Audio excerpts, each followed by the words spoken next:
everybody, welcome back to my channel. And as of the day that I'm posting this, I have had this channel for 2 years. Oh my god. Can you guys believe that? I've been posting for 2 years. That's just crazy. Because like this YouTube channel, it was my first like social media for my writing. Like I started on YouTube and then I made a TikTok and then I made my Instagram. So like this started it all and it all began 2 years ago today. That is crazy. Comment down below how long you have been watching my channel for. Like what video brought you in or sucked you into my cult. I'm just kidding. Like what if you remember, when along those 2 years did you find me? Anyways, I was thinking of video ideas for the anniversary because I like to do something fun. To be fair, I've only had one other anniversary, obviously, last year. So this is the second year. After what year does it become the tradition? You know what I mean? I don't know. But my intention is for the rest of this channel's life, however long that is, I will do a fun anniversary video. So I feel like that intention makes it a tradition. Anyways, so last year I did a like hour-and-a-half long video of how to bring your book from idea to finished product. And that video was crazy and I filmed it over like, it took me weeks to film, like it was crazy. But I am really proud of that video and you guys seem to like it. So I was trying to think, what should I do this year? Because I don't have weeks and weeks like I did last year. I'm very busy. So I was like, what's something that I can do that is just as fun? And I thought, how about on my channel anniversary, I give some tips of how you can start your own authortube channel. I thought it would be a fun way to give my tips and tricks and stuff that I've picked up over the years, the 2 years, and also just share like everything you need, things to know, just some little tips, all of it. If you want to start an authortube channel, if you have been thinking about it, I definitely think you should. It's really fun and it just gives you kind of an outlet because writing is a very like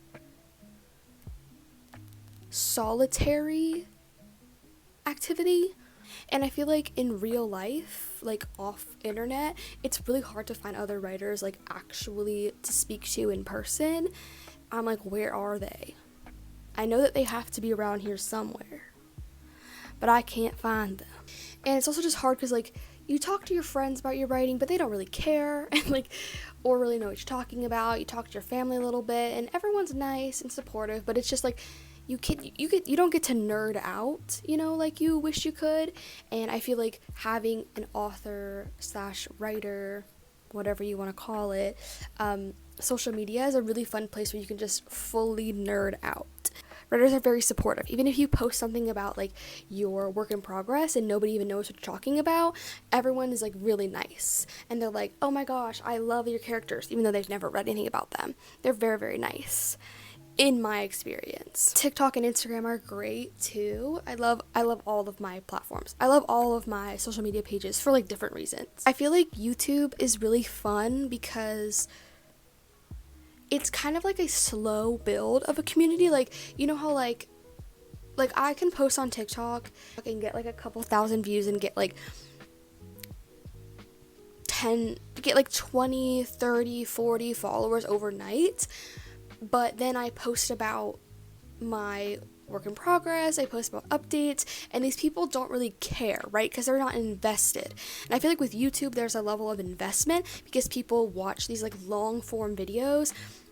And you guys watch my writing vlogs where I literally film myself writing my books. And I feel like you guys get I feel like it can build this like really investment. I don't know, like it's definitely a more of a slower growing platform. It's a lot of dedication. Like you can watch like 30 TikToks in like 2 minutes, but like to sit down and watch a like 30-minute YouTube video, that's a lot of like your time taken away. And so the people that take the time to watch your channel and like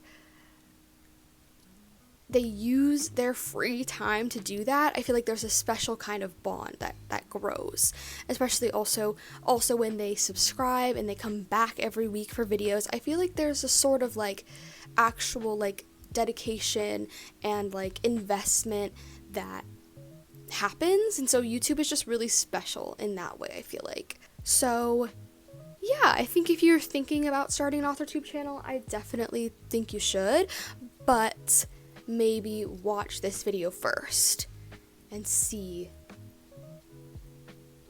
all of the things that it entails. With that being said, let's get into how to start your own authortube channel. The first sort of segment of this video that I'm going to talk about is equipment. This is just the very basics that you need to start a YouTube channel. If you want more in-depth videos on like what you need and like specific links to products, I don't think that I'm the best place for that. Like maybe there's definitely people on here who like post videos of like how to start a YouTube channel, and they have like keywords and SEOs and like links to equipment and like this camera, this lens on this camera gets more views than that. Like I don't know any of that. This is just the very basics. If you want to just like for funsies sit down and start a YouTube channel, no crazy money, no crazy stakes, just like if you kind of want to start documenting your journey, this is kind of what you're gonna need and some advice. If you want anything more fancy, you can go to a different video because I am not fancy. The first thing that you are going to need for a YouTube channel is a camera. I literally have had this channel for 2 years and I still film on my iPhone. I'm filming on my phone right now. And it's like, would a camera, like investing in a camera, would that like make the quality better? Probably, but the quality is fine. Is it HD? Can you see every pore? No, thank God you can't. But it's like you can see me, it's not blurry, it's free, like you know, it works for me. I would love to invest and upgrade to a camera one day, but that's just not where I'm at financially. Like, you know, and also because I edit on my phone, which we'll get to editing later in this video, but I edit on my phone, so then it's just like the footage is already there. I feel like it's fine. So yes, you need a camera. You can 1,000,000% use your phone. I have the iPhone 10 or like X, LOL. It's perfectly fine. But like I said, again, you can invest in a camera. You can get used ones on eBay or you could find used ones, like refurbished ones on Amazon. Whatever fits your budget, whatever fits your life. I just find it very convenient and cost effective, and I like to film on my phone. It can be very simple. You can film on your phone. It can be more high tech if you want it to be. I would say if you're starting an authortube channel and you don't really know if you're gonna like it, I would say start with filming on your phone and see if you like it, and then you can upgrade. That's kind of the vibe for all of this equipment. It's kind of like I'm gonna give you the base level of what you can just do right now. Like if you were to click off of this video and go film your own YouTube video, like you could do all of that with this stuff. But if you want to like upgrade eventually, obviously. I do too, but like I said, I'm broke, so that's not happening. So yes, camera. The next thing that you need is a microphone. For the literal first year of my channel, I just filmed with my phone microphone. You know, like the one that's just built in and you speak and your phone records it. And that was fine. Then my microphone broke, which I've already explained this story in my video. That's why I have this. But if you're filming on your phone and you're just testing it out, your phone microphone is fine. It's loud enough, the quality is fine. Like, again, would a like high-tech microphone with like noise reduction, would that be better? Well, yeah, but it's like, it's not necessary. It's not like you will die if you don't have that, or people won't watch your videos if you don't have that. That's not true. If you are filming on a camera, I think a microphone is a little bit more needed because cameras don't have as high-tech microphones as iPhones do, because iPhones are kind of meant to, like, you know, you have phone calls on them and they're supposed to amplify voice. Cameras can be a little bit like noise heavy, like, you know, when you record in a camera, it just is like so much crackling and like the quality's kind of bad of your voice. So a extra microphone would be a little bit more necessary for a camera, but again, the world will not implode if you don't have a microphone right away. It's fine. Also, if you're filming on your phone, obviously, as you see, I'm just talking into my Apple headphones. It works great. This is actually a really good microphone. A lot of like artists, like musical artists, they actually sing into these to record their vocals. It has a pretty good microphone quality. Now, not everyone has an iPhone, of course, but like you can just use a headphone microphone. That's what I'm trying to say. It should be pretty decent. Test it out, record some clips of you talking and see how it sounds. Also, at the end of the day, like, I was recording and then all of you guys let me know that my videos were too quiet, so then I added this. So it's like, you kind of do have to post the videos and see what people say. Like, if someone's like, hey girl, your videos are quiet, then you can be like, oh, okay, and fix your next one. When you are first starting a channel, like, it's not gonna be perfect. You're gonna have to post imperfect videos online, which I know is scary. But I do feel like we're in an age of social media where people are not craving perfection. They're craving relatability. Like, people like when you are a little bit flawed, if that makes sense, like online. They kind of like when it feels like kind of like they're just talking to their friend. And so I think it's okay to be a little bit messy. Like, we're not in the age of YouTube where it's like a backdrop and like studio lighting, you know, it's a little bit more casual. So just remember that it's okay to post like an imperfect video and just get feedback on it.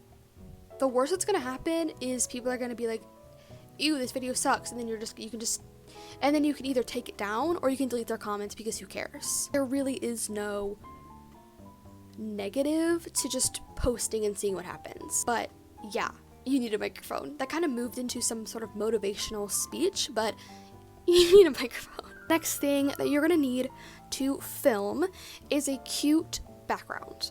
I obviously just film in my bedroom. This is my room. It's what it looks like. My bed is back there and my bookshelf, and I hung some cute posters and some lights and vines, and you don't have to have anything crazy or fancy. This can literally be anything. You can film in front of a blank wall if that's what you want. If there's like a blank wall in your house, you can just sit in front of it and film. You just kind of have to have a like not distracting background, if that makes sense. Like, don't film with like a window behind you, because then the light will shine in behind you and like you'll kind of turn into a dark blob. Don't film with like, sometimes like crazy wallpaper can be distracting. It depends on what it is. If it's like a floral wallpaper, if that's not distracting, but like maybe like stripes or like a neon color, that can maybe not be the vibe that you're going for. So just make sure you have a cute background, but again, that can literally mean anything. Just kind of experiment. When I first was starting my channel, I would literally like go around to different locations and just like film and see what I liked about that one. Like, I used to film sitting on my bed. I used to film sitting on the floor with my bed as the backdrop, like leaning against the bed. I used to film like with my bed sideways and I would sit on it like a chair, and then you couldn't even see my bed. You just saw the wall behind. Like, I've tried all sorts of things. So just experiment with it, and you don't have to film in your room, obviously. You can try other rooms in your house. If you have a really comfy, cute couch, you can film videos on your couch. That feels very relaxed and nice for an authortube channel. Obviously, if you're vlogging or something, you want to film where you're writing. So just make sure like there's nothing distracting in the background, and also that it like fits your vibe and looks good on camera and doesn't distract from you and all of that. You just need a cute background. The last and final thing that you need for filming, of course there are fancy knickknacks and stuff, but this is the last thing that you need, and that is good lighting. For the early years of my channel, I was filming in front of my window. So I would just open my curtains and let the natural light come in. That's obviously free, the sun.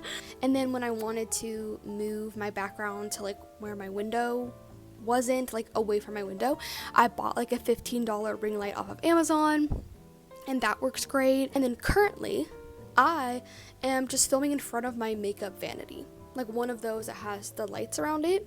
So if you have something like that, like a makeup vanity with lights, literally sit in front of the makeup vanity and turn the lights on and film. You can definitely get creative for good lighting.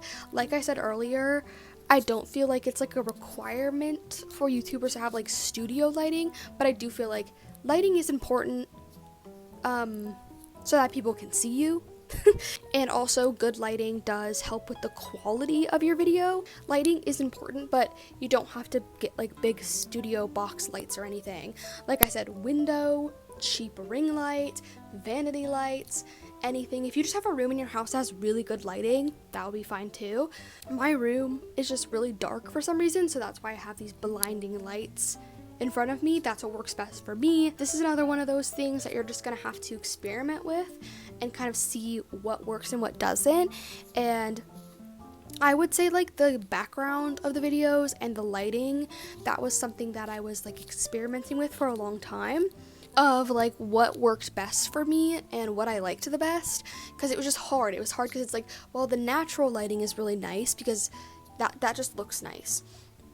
But then in front of my window, the background is ugly. But then I'm like, where over here where the background is cute, now the lighting is bad. Like, it's kind of hard to like find the perfect mix. So you really are just gonna have to play around with whatever resources you have. But like I said, you can literally get like a $10, $15 ring light from Amazon if you don't even want to worry about it, and you just plug it into the wall and it's nice. The next section of this video / the next kind of topic I'm going to talk about is where to find ideas for videos and like ideas of what to film and what to post. My number one piece of advice is to follow other writing YouTube channels and kind of see what they are posting. Obviously, if somebody does like an original idea, don't rip them off and claim it as your own. But by following other writing channels, you can see challenges that are trending. You can see that writing vlogs are doing really well for this channel, so maybe you should try some writing vlogs. Again, don't rip anybody off like directly. If somebody does a video like that's an original idea, you can ask them permission in the comments and be like, can I do this? Or you can just tag them in the description of your video, in the comments of your video, in the title of your video, and be like, inspired by, and tag them. And it's as simple as that. But if you're just following them and you're like, oh, they posted like a spend a writing week with me, I want to do a spend the writing week with me. I don't think you have to give credits for a spend a writing week with me because everyone does that. But you can just kind of get ideas. You can also look at like thumbnails. You can be like, oh, I like that thumbnail. Now, again, do not copy the thumbnail like image for image, but if you see someone posted like a collage thumbnail and you're like, oh, I like that, make your own collage thumbnail. You know what I mean? Like, I think it can just be good for inspo and things to try when it comes to your channel.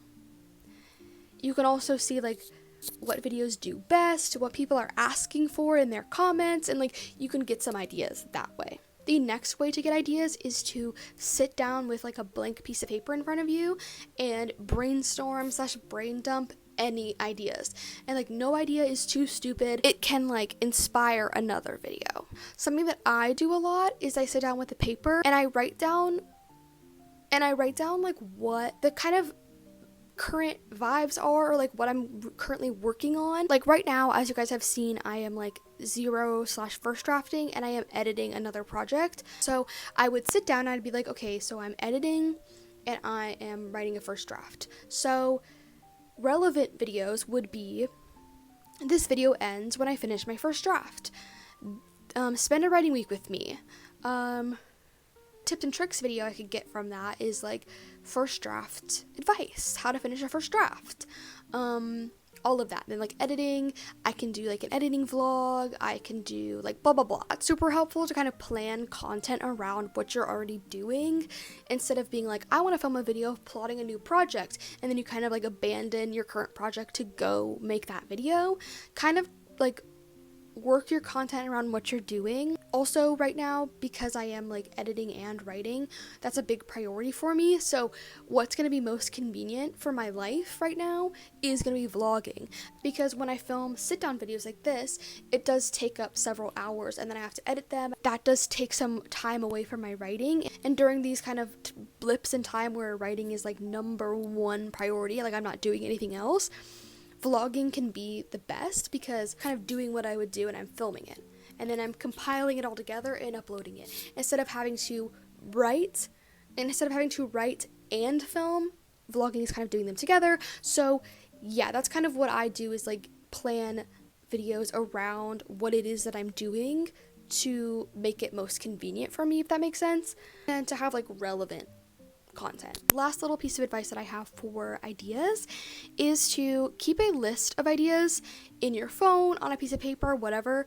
Just have a list of them so that you always kind of have some to inspire you, instead of like being like, oh no, I need to film a video, and then you have to scramble to like figure out what to film. You can kind of keep a collection of ideas for future reference. So do the brainstorming, look through other people's channels, don't copy, but get inspired, and just have a list of ideas that you can kind of go to, be like, okay, I want to do a writing vlog this week. Let's see what kind of writing vlog ideas I have. Oh, I like this one. This one says, let's try to write 10K in 2 days. Let's do that one. That's a fun challenge, and it works for my schedule. Makes sense. So keep some ideas floating around so you can itch in, and that just makes the filming process easier when you already have some backlog of ideas to pick from.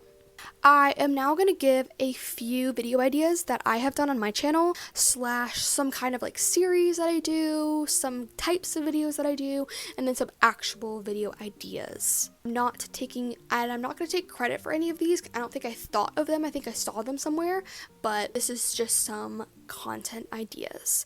So writing vlogs, obviously, very nice, very convenient. They're kind of just, that's kind of the easiest way, I think, to start an authortube channel, is to just start filming your writing, which is like what you're already doing, and then you can kind of talk to camera about your thoughts and what you're working on and how you feel. It can be like an outlet for you, and also a good way to connect with your audience, to show them your writing process. And writing vlogs are very popular. People really like them. Writing tips and advice videos, you guys know I do all of those. If you feel like there's something that you are good at that other writers struggle with, like, let's say that you're really good at titling books. I suck at titling books. I would love to see a tips video from someone that is good at it, and like how they think about it. So you can do that. Also, like, I do so many tips and tricks videos, and I'm not good at all those things. I just like will be like, okay, I want to make a tips video on this, and then I do research. Like, I read articles about each thing. I sit down and brainstorm, like, what does make a good blank scene, or like blah blah blah, or whatever. And I just really think about it, and it's fun for me, because then I get to actually, because then I'm also learning about the writing process and like craft stuff, because I'm doing research and I'm thinking about, you know, oh, I want to make a video that's like how to write a good friendship. And then I'm like, I feel like I'm good at writing friendships, but what is it that actually makes a good friendship? And then I get to sit there and break it down, and that's fun because you get to kind of learn. You can do a writing desk tour. That was one of my first videos on this channel, I think. You just kind of show off like what you have next to you, like, you know, pens, sticky notes, notebooks. Do you have mood boards? Do you have character profiles? Like, what is in your writing space? You can kind of show that and kind of walk through all of that. Tier ranking videos do really well. People love a controversial opinion. You can tier rank anything. You can tier rank your characters, even if no one knows anything about them. I think that's kind of fun to watch and just be like, what do you think about your characters? You can tier rank all of your 5 stars from the year, if you're also doing some reading content too.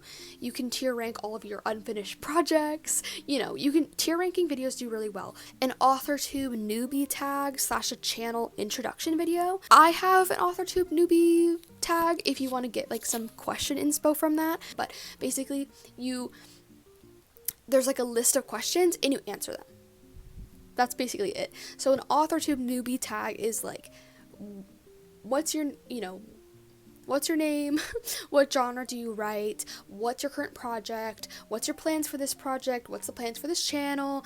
And you go through all these questions and you kind of talk about what your channel is going to be, and you can talk about your book. Another thing you can do is like a WIP challenge, a work in progress challenge, where you answer questions about your book. Where'd you get inspo from? Where's the title from? What are the main characters like? And it's sort of like a Q&A, but the questions are already established, and that can help viewers get a better idea of who you are and what your project is. Reacting to writing hot takes, or just reacting to anything in general. You know, I do those like Q&A and like interactive videos where I say, guys, send in this, send in your first lines, send in your last lines, send in blah blah blah, and then I react to them. People love those videos. You can keep readers up to date with your writing progress and process and everything with vlogs, obviously, like I said, and also updates, like do like a update of like where in the process you are, and like what you've been doing and what's next. Do that like every couple months, and just keep viewers like up to date with like what's going on. Now let's move into our next segment, and this is my sort of just like tips and advice section. There's a hair on my chin. It was attached to my head. This is just gonna be like miscellaneous tips and advice. There's some things to keep in mind, and also I'm gonna talk about thumbnails and editing, and this list is kind of a mess. So we're just gonna jump around. Hope you don't mind, but again, this is just general advice. First things first, I like to film multiple videos a week, like 2 or 3 videos a week, so that I have several ready to post, so that I never get like too behind on a posting schedule. I obviously have gotten behind before, and like I mess up sometimes and I forget to post a video, and I'm like, oh no, and I have to go post one.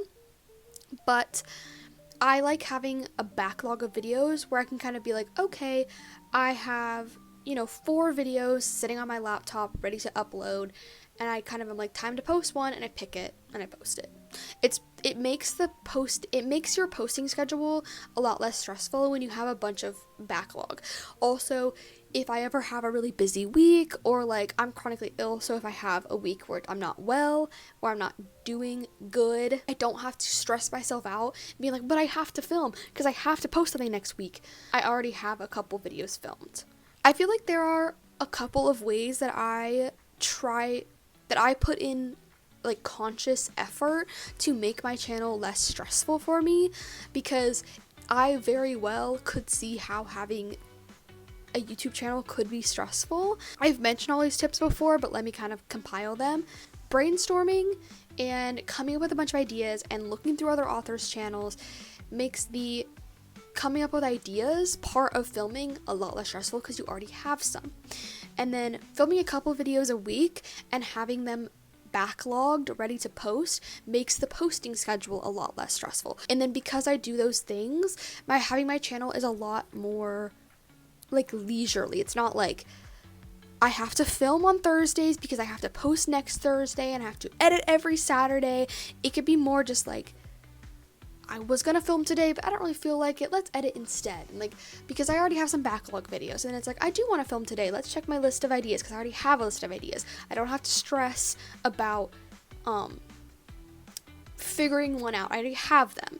And then it's like, when I'm having some downtime every now and again, a couple times a month, I scroll through authortube, I scroll through author TikToks, I do my brainstorming for more ideas, and I just add them to the list. And then so it's more of like a leisurely thing, if that makes sense, of just like go with the wind.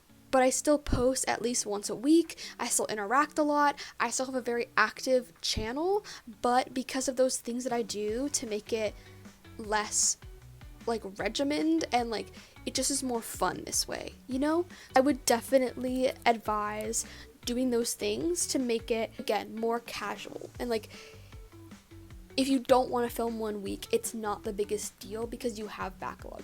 If you wake up one morning and you really want to film, it's not stressful. You don't have to be stressed about what you're going to film because you have a list of ideas. If you wake up one morning in a cold sweat and you're like, oh no, I haven't posted this week, you can just go to your backlog videos and post one. Like, I feel like it makes it so much less stressful when you do those things. That's one of my best pieces of advice. If you're going to do a channel, I definitely recommend preparing, if that makes sense, like prepping stuff, because it just makes it so much easier. Next up is to come up with a posting schedule that works for you. I have tried doing like 2 videos a week and it's just too many for me because obviously, like I said, I like to do my backlog and I like to be able to take weeks off if I don't feel like filming or if I'm like locked into writing. So 2 videos a week is not good for me, but 2 videos a week might be perfect for you. I don't know. So you just kind of have to experiment and see like what is too much, what is the right amount. Post 1 video every Thursday.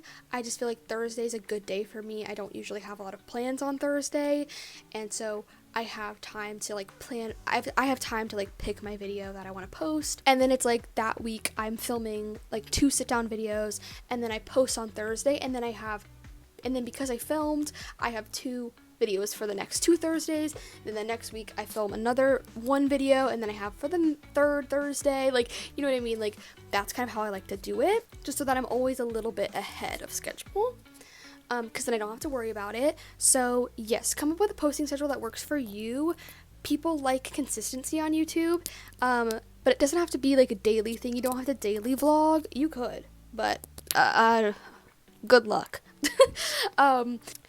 I'm a big YouTube watcher, and I love being like, on Saturdays I get a new video from this person, on Mondays I get a new video from this person. Like, I like having the schedule and it gives me things to look forward to. So both for your viewers' sake and for your sake, pick like a posting day and like stick to that. Another tip for posting is something that I did at the beginning of my channel and I've recently started doing again because I don't know why I stopped. But you can schedule YouTube videos. Basically you upload them and then you just select the date you want them to go live and the time. And so basically whenever I finish editing a video, I just upload it and schedule it for like weeks out. And then I literally don't even have to think about when it's even coming out. Again, it's just one of those things that just makes it having the channel a little bit more effortless.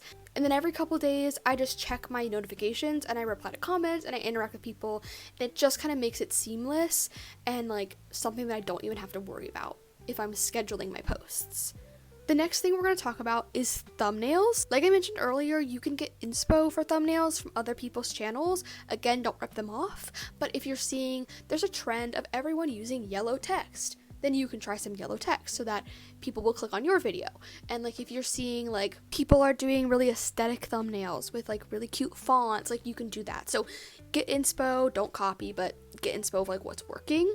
Also, another thing that I do to make my channel more seamless and just easy, I don't have to stress, is all of my thumbnails are the same. When I do a tips and tricks video, I just like smile at the end of my footage. I just be like, and then I screenshot that and I put text over it. And then that's the thumbnail. And then for vlogs, I take 4 screenshots from the vlog. I like to take 2 of my face. Usually I like to do one that's funny. Like if I'm like stressed about my draft, I'll be like, and I take that screenshot. And then I take one of me smiling. And then I take 2 of me typing, like footage of the computer. And then I make a 4 image collage, and then I put writing vlog in the middle. It just is easy. It's when I film a new video, when I need to post a new video, I know exactly what the thumbnail is going to be. So that is helpful. You can kind of pick a theme for your thumbnails. You don't have to though. Like there's lots of channels I follow where every thumbnail is different, and that is so fun, and I wish that I had the energy for that. I'm going to put a screen recording on the screen of how I edit my thumbnails, and I'm going to show you exactly how I edit my thumbnails. I use PixArt. It's free, it's great, it's super easy, very user-friendly. There are like pro tools on there, obviously, like every stupid app, but the things that we need for this, it's free. So like I said, I pose for my thumbnails at the end of my footage. So I just like will be like, bye, and then I'm like that. Very awkward. You can try usually I try a couple different poses, and then I go in and I take a screenshot of whichever pose or face I like the best, and then I open it in PixArt, and I crop it to the YouTube size. There's literally a button that you press, and it just goes right to YouTube thumbnail size, and then I save that, the little save button at the top. I save that, and then I click on effects, and I add blur. Anyway, so I blur my background, right? And then I go back to the main page. I apply that, go back to the main page. Then I add another layer, and I add the image, and I add the unblurred image that I just saved. I add that right on top, stretch it to fit, and then I hit this button that says cut out person. Simple. It cuts out my figure. I touch it up. I touch up anything I need to, and then there we go. That's how I do my background blurring, and then I'm not blurred. And I save that. And I use this app called Fonto. And Fonto is incredible because it has this thing called projects. You can save images as projects, and it will basically save all of the settings that you applied, and then all you have to do is click replace only the image, replace it with your new thumbnail image, and then bam, the text is already where you need it, all of it is exactly how you need it, and then you just kind of replace the text with whatever video it is. So that's how I make my thumbnails. It's so simple. Like I said, I try to make all of this as easy as it can be. For editing, like I said, I edit on my phone. I edit on CapCut, and I put my clips in, and I just like jump cut them, and I add music. CapCut has like a copyright-free music library in the app already. Again, super convenient to just go to the copyright-free library and just put the copyright-free music in the back. And I don't even have to think about it. I don't have to worry about it. I don't have to go to another website or another app. It's right in there. Yeah, so I use CapCut for editing and my zooms and my text and music. I use it for all of it. Another thing that you need for your channel is an intro and an outro. These are mine. Obviously, there are definitely tutorials of like how to make them that are better than me. Also, these videos on YouTube called free intro and outro templates, and these people make them, and they're copyright free, and all you have to do is screen record, and then in CapCut, if that's what you're using to edit or whatever you're using to edit, you just put your name right on there, and they've already done cute music, cute background, whatever. You just pick one that like fits your theme. Or mine is custom. I did it myself. Basically, I just went into PixArt again, and I added each letter one by one, and I saved each one, and then in CapCut, I made it look like it was being typed. Then I added music from the copyright-free library, and then I added a typing sound. That's it. And then my outro is literally just a plain image because I put the like link to my channel and then like the video. It doesn't need to be a design in the outro. If you want it to be, it can. Don't worry about it. So yeah, there's tutorials of how to make cute ones. That's how I made mine. There are free ones that you can just screen record if you like don't want to mess with it. The next thing that you need for your channel is a description.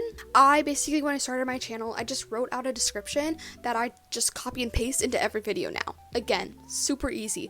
It has socials, it says thanks for watching, it says subscribe for more, it has a subscriber count. I love keeping track of like when I posted this video, this is how many subscribers I had. It's really cute to like look back on.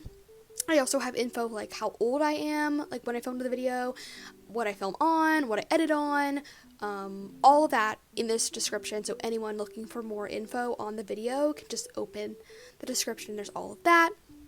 So you can copy my description if you want, or you can look at other writing channels' descriptions. And again, don't copy word for word, but you can get inspo. Like, okay, everyone has their socials in their bio, so I guess I'll put mine. Everyone has this and this and this, you know? Another thing you need to do is make a header and a profile picture that matches the vibe. And back to thumbnails, your thumbnails should match the vibe of your channel too. Like my channel is my channel is pink, and the subtext is always yellow. I like pink and yellow for my theme. So like my profile picture and my header are kind of pinkish, and then my thumbnails are pink, obviously, so it looks nice when you're like looking at my channel. The color scheme looks nice. So yeah, pick a header, pick a profile picture, pick some thumbnails, pick thumbnails that match your vibe, match your theme. You can change your channel theme at any time, but I feel like it looks better, and I feel like it attracts more viewers when like your channel just looks nice. My last piece of advice for this video is make sure that you interact with other authortube channels and reply to comments and try to be very hands-on with your channel, because that just builds such a great community and it makes people want to keep coming back to your videos and comment more, because you make them feel like they can and you interact with them, and also then they are commenting things that make you feel good, and it just is such a good relationship. Like, you know, when I say something, I love when like I say something about my writing journey and you guys are like, good job, I'm doing this, and I'm like, oh my gosh, good job, that's so exciting. Like, it's so fun, the back and forth.